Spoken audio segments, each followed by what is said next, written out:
The Boston Celtics have made it to 6 conference finals in the last 8 years and are now on their way to their second NBA finals in the last 3.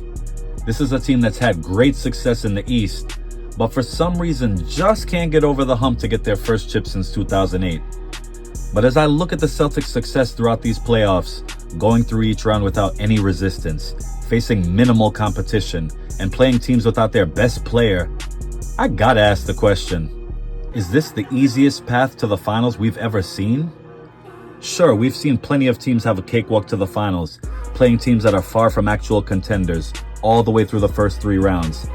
One that comes to mind, LeBron's 2015 Cavs that swept the sorry Detroit Pistons in the first round, swept the mediocre Hawks in the second round, and beat the Lowry DeRozan Raptors in the conference finals.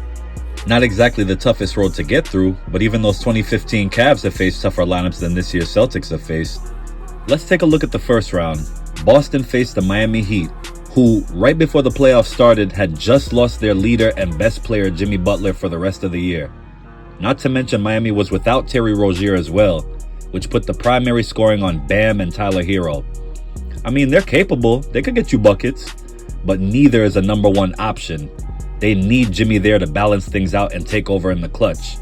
Jimmy's the heart and soul of that team.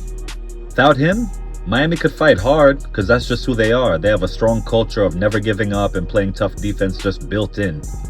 And they even won a game to avoid getting swept. But no Jimmy and no Rozier, Miami didn't have a chance in hell. On to the second round, where they faced a young Cavs team who nobody expected to win the series with Donovan Mitchell playing every game, let alone Donovan Mitchell missing games. After Cleveland went down 2-1 in the series, Mitchell just looked like he didn't want to go down with the ship and missed games 4 and 5 with a calf injury. Now, I'm not a doctor or anything, but that looked like pure bullshit to me. You can just tell sometimes when the leader realizes he's going to lose the series, that it's a lost cause, and he doesn't want to put up any fight. He doesn't want to go down like a man and go down swinging. He just wants to take the easy way out and just claim injury. He doesn't want to take any responsibility for why the team played bad or why the team lost. He doesn't want to answer any post-game press conference interview questions. He just wants to bail out with an injury and that's that, and go fishing. That's what that looked like. So of course, with Mitchell now gone, Boston easily won the series 4-1 and are sitting pretty in the conference finals. Here they'd go head-to-head with the Indiana Pacers, a team that plays absolutely no defense, finished 6th in the East, and got brought to 7 games by the injury-riddled Knicks. Nobody really looked at the Pacers this season as a viable contender. Oh, and by the way, their young star Tyrese Halliburton would miss games 3 and 4 with a hamstring injury after Boston went up 2-0.